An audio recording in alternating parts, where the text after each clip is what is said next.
네, 22대 총선을 160여일 앞두고 정치권 안팎에서 창당 열기가 이어지고 있습니다. 오늘은 보수와 진보 진영을 아우르는 정치결사체를 표방하면서 다른 당에 몸담았던 전직 의원들과 제3지대 신당을 추진하고 있는 분을 만나봅니다.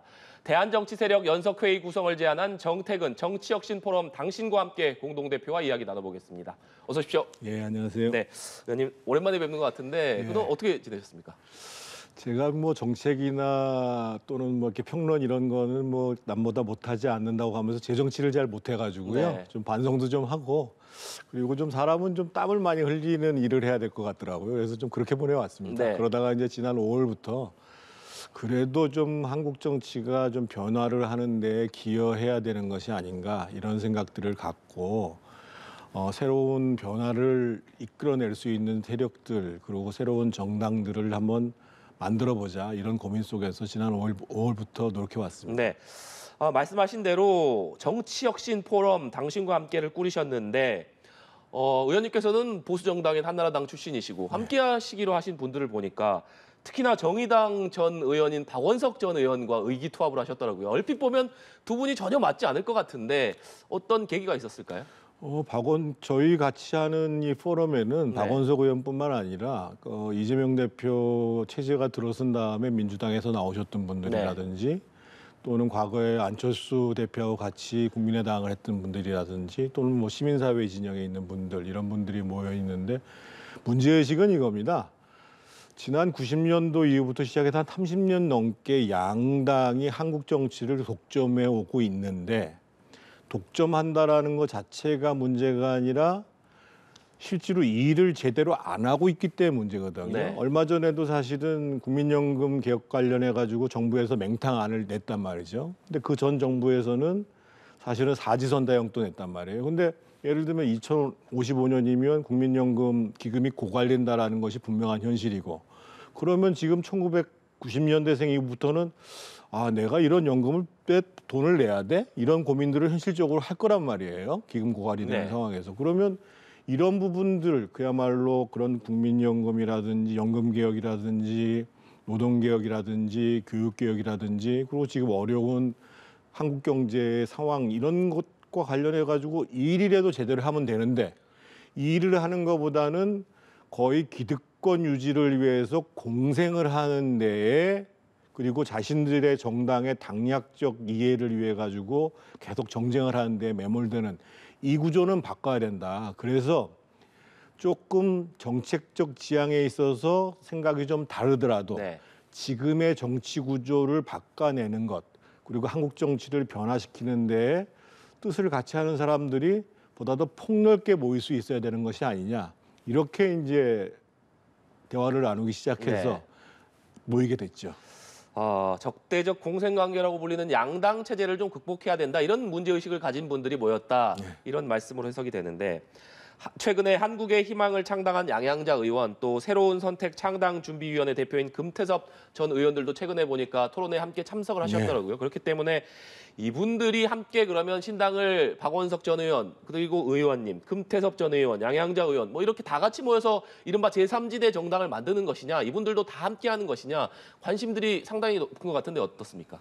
저의 희망이긴 합니다만 지금 말씀하셨던 분들뿐만 아니라 사실은 저는 이제 11월 말 12월 달이 되면 아마 민주당 내에서도 다른 길을 선택해야 되는 분들이 나오실 거고 그리고 이제 지금 국민의힘 내부에서 뭐 이준석 전 대표라든지 유승민 전 원내대표 같은 경우도 다른 길을 모색해야 되는 것이 아닌가라는 고민들을 하거든요. 그런데 결국은 국민들한테 지금 양당의 적대적 공생 정치를 해소하려면 뭔가 새로운 세력들이 단일한 대우로 국민들한테 정치 변화를 호소하지 않으면 힘있게 나서기가 어렵거든요. 그래서 저희 포럼 같은 경우가 굳이 창당준비위원회를 만들지 않고 이렇게 좀 단일한 신당 대우를 만드는 문제에 좀 전력을 해보자 해서 만들어진 거고 저는 그럴 수 있다고 보여집니다. 그러니까 이제 그야말로 모든 가치와 철학을 일치시킨 사람들만 만나는 것이 아니라 지금 현재의 정치적 과제에 대해서 중요한 몇 가지에 대해서 합의를 하면 그 합의되어진 것들을 중심으로 해서 소위 연합 성격의 신당을 크게 만드는 것. 이것이 내년 총선에서 그래도 정치 변화를 바라고 있고 이 양당 구조에 대해서 이거 도저히 안 되겠다고 하는 유권자들한테 응답하는 것이 아닌가. 네. 저는 그렇게 생각하고 네. 있습니다. 추진하시는 당의 방향성 같은 부분은 저희가 정확하게 이제 좀 와닿는 것 같은데 그렇다면 실제로 금태섭 전 의원이나 양양자 의원 또 방금 말씀하신 이준석 전 대표, 유승민 의원 실제로 좀 이런 방향성에 대해서 의견 교류나 교감이 있는지도 궁금한데요. 일단 지금 양양자 의원 그리고 금태섭 의원이 하고 있는 당과 창당준비위원회 그리고 이제 그 정의당 내에서 이제 세 번째 권력이라고 해서 젊은 정치그룹 네. 뭐 유호정 의원도 있고 장혜영 의원도 있고 조성주 의원도 있고 그리고 이제 저하고 같이 하고 있는 박원석 의원 이렇게 해가지고 일단 그 정치개혁 과제에 대해서 하나하나씩 합의를 하면서 아마 이번 주부터 하나씩 이제 발표를 해낼 겁니다. 그러니까 이번 주 같은 경우에 가급적이면은 선거제도와 관련해 가지고 지난번에 사실은 위성정당을 만들어 가지고 총선을 치렀잖아요. 그래서 위성정당이라는 것은 안 된다라고 하는 것을 법률안으로 구체화시켜서 이것은 반드시 실현돼야 된다라는 것을 포함해서 앞으로 뭐 정당 선거제 그리고 예를 들면 이제 국회의원의 불체포 특권 문제라든지 이렇게 이제 정말 누구나가 다 인정할 수 있는 그런 정치개혁 과제들에 대해서 의견들을 모아서 또 필요한 것은 정책적 내용까지를 포함해가지고 예를 들면 지금 뭐 지방소멸이라든지 등등의 문제가 있지 않습니까? 그래서 그런 것들을 해나가면서 하나하나씩 연대의 강도와 폭들을 좀 넓혀나가는 작업들을 하고 그러는 과정 속에서 저는 뭐 민주당에 있는 의원님들 참여할 수 있다고 보여지고 또 아까도 말씀드렸던 것처럼 이준석 대표, 전 대표나 유승민 원내대표나 이런 분들하고 얘기를 나눠봐야지. 네. 말씀하신 대로라면 국민의힘에서 만약에 나중에 탈당하신 분들이 계시다면 또 민주당에서 탈당하시는 분들이 계시다면 여기다가 뭐 정의당의 류호정, 장혜영 의원 또 박원석 전 의원 또 의원님까지 스펙트럼이 그야말로 정말 다양한 정당이 될 수밖에 없을 것 같은데 그렇다면 실제적으로 추진하시고 계신 당 그러니까 당신과 함께가 실제적으로 창당을 준비하고 준비위원회가 발족하는 시점 지금 총선까지 160여일밖에 남지 않았기 때문에 그 시점은 구체적으로 언제쯤으로 좀 잡고 계십니까?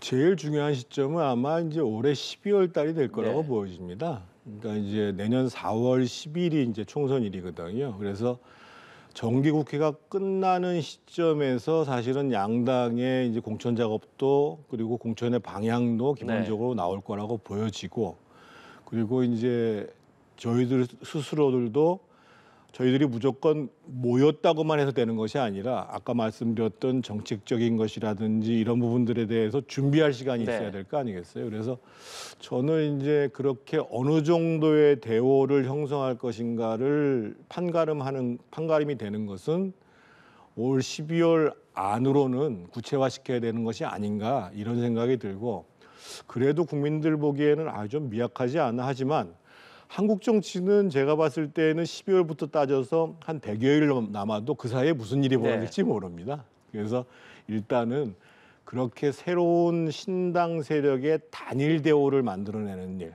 여기에 이제 집중할 생각입니다. 사실 앞선 과거의 총선에 뭐 안철수 대표의 국민의당도 그랬고 양당의 어떤 적대적인 공생관계를 비판하면서 제3당들이 선거 때마다 많이 출연하긴 했습니다만 사실상 안철수 대표의 당시 국민의당을 제외하고는 제3세력들이 실제적으로 총선에서 유의미한 성과를 거두기는 쉽지 않은 것들이 과거의 사례였었는데 의원님께서 추진하는 정당들이 과거의 어떤 이런 실패 사례들을 반면교사 삼아서 우리 정당은 좀 어떤 다른 점을 보여줄 수 있다. 어떤 말씀 주시겠습니까? 일단 객관적인 상황이 그때보다도 훨씬 심각하고요. 그러니까 단순히 지지하는 정당이 없다라는 문제가 아니라 지금 양당이 해도 너무한다. 아까 제가 말씀드렸던 것처럼 기본적으로 해야 될 일조차도 안 하고 본인들이 얘기한 것 안 지키고 그러면 뭔가 그들이 독점하고 있는 구조 때문에 이것이 계속 지속되고 있는데 그것을 바꿔내야 된다라고 생각하는 정치 관심층 내에서의 새로운 세력이 출현하기를 바라는 층들이 많아졌다라는 게 하나 있고요. 두 번째로는 흔히들 대선 주자급 누가 있어야지 되는 것이 아니냐라는 얘기를 많이 하는데 그거보다 더 중요한 것은 실질적으로 양당과는 다른 정치의 모습을 보여주는데 그 양당과들이 다른 정치의 모습은 두 가지죠. 예를 들면 하나는 어떤 정치 문화를 보여줄 것인가. 막연히 말로 새로운 정치 문화를 얘기하는 것이 아니라 실제로 양당과는 차별화된 국민들이 봤을 때 저 참 괜찮아라고 하는 것과 또 한 가지는 예를 들면 지금 굉장히 절박한 문제가 있단 말이에요. 지금 화살 같은 속도로 하고 있는 뭐 저출산 고령화의 문제가 있고 지금 지방 소멸 문제가 있단 말이에요. 근데 양당은 실제로 지방 특히 영호남을 기반으로 하고 있으면서도 지방 소멸 문제에 대해서 얘기하지 않아요. 그러면 우선적으로 국민들이 바라는 과제가 뭐냐? 거기에 대해서 한 5개라도 분명한 솔루션, 그러니까 해법을 얘기해 가지고 우리가 다음 21대 국회에서는 요거 5가지라도 확실히 하겠습니다. 이렇게 국민들한테 뭔가 기대를 줄 수 있어야 그리고 거기에 대한 해법을 가지고 있어야 사실은 국민들이 지지해 줄 수 있다는 거죠. 네. 당신과 함께와 관련돼서는 이 질문 마지막으로 좀 드려보고 싶은데 지금 양당 그러니까 국민의힘과 민주당에 대해서 비판적인 목소리를 내는 정치 원로 중에 한 분이 김종인 전 비대위원장이 계신데 김종인 전 비대위원장은 함께 하시는지도 궁금하고 현실적으로 그렇다면 신당을 차리신다면 어느 정도의 의석을 목표로 하시는지도 좀 궁금하네요. 김종인 전 비대위원장님께서 참여하시지는 않으실 겁니다. 상당히 큰 힘을 후방에서 격려도 해주시고 그럴 수는 있습니다만 아직까지는 그런 기대를 하고 있지는 않고요.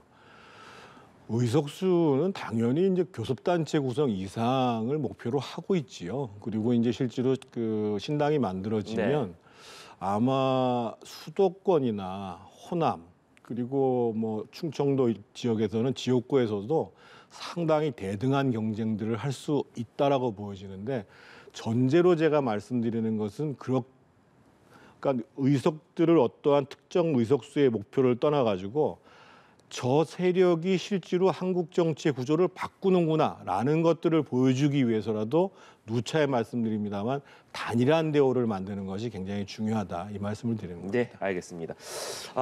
그리고 지금 민주당, 국민의힘 양당의 어떤 적대적 공생관계에 대해서 비판적인 말씀을 해주셨는데 국민의힘에서는 강서구청장 선거 패배 이후에 좀 혁신의 움직임을 보이고 있습니다. 인요한 혁신위가 출범을 했고 그런데 인요한 혁신위가 내놓은 첫 번째 안인 대사면안을 놓고서 이준석 전 대표, 홍준표 대구시장이 반발하면서 좀 진통을 겪고 있는데 지금 국민의힘에서 나아가고 있는 쇄신 방향에 대해서 어떻게 평가하고 계십니까? 잘못됐죠. 그러니까 사실은 혁신위가 아니라 비대위를 구성하는 게 맞고요. 혁신위를 구성했다 손 치더라도 먼저 해야 될 일은 뭐냐면 그러면 우리가 왜 선거에서 그렇게 참패를 했느냐. 그것을 먼저 분석을 하고 거기서 가장 우선순위가 되는 것부터 얘기를 해야 됩니다. 예를 들면 지금 누가 봐도 잘못된 용산과 당과의 관계 때문에 빚어지는 문제거든요. 그래서 실제로 국민의힘 내부에 있는 당협위원장들이 하태경 의원하고 같이 모이니까 기본적으로 당정 관계를 전환하지 않고서는 안 된다라고 얘기를 하고 있잖아요. 그래서 지금 인요한 혁신위가 해야 될 것은 정확히 왜 대통령의 지지율은 저렇게 떨어져 있고 우리 당의 지지율은 왜 떨어져 있고 우선순위로 해결할 문제가 뭔가라는 것들을 먼저 정리하고 우선순위에 맞게 일을 하면 그래도 혁신을 뭔가 조금 할라나 보다 하는 것이고 그렇지 않고 저렇게 이제 우왕좌왕하면 그러면 아마 이제 저러다가 이제 12월 달 지나가면 일단 벌써 이제 공천 국면으로 넘어가잖아요. 그러면 이제 보고서 한 장 내고 끝나게 되겠죠. 네, 알겠습니다. 오늘 말씀 여기까지 듣도록 하겠습니다. 지금까지 정택은 정치혁신포럼 당신과 함께 공동대표와 얘기 나눠봤습니다. 오늘 말씀 고맙습니다.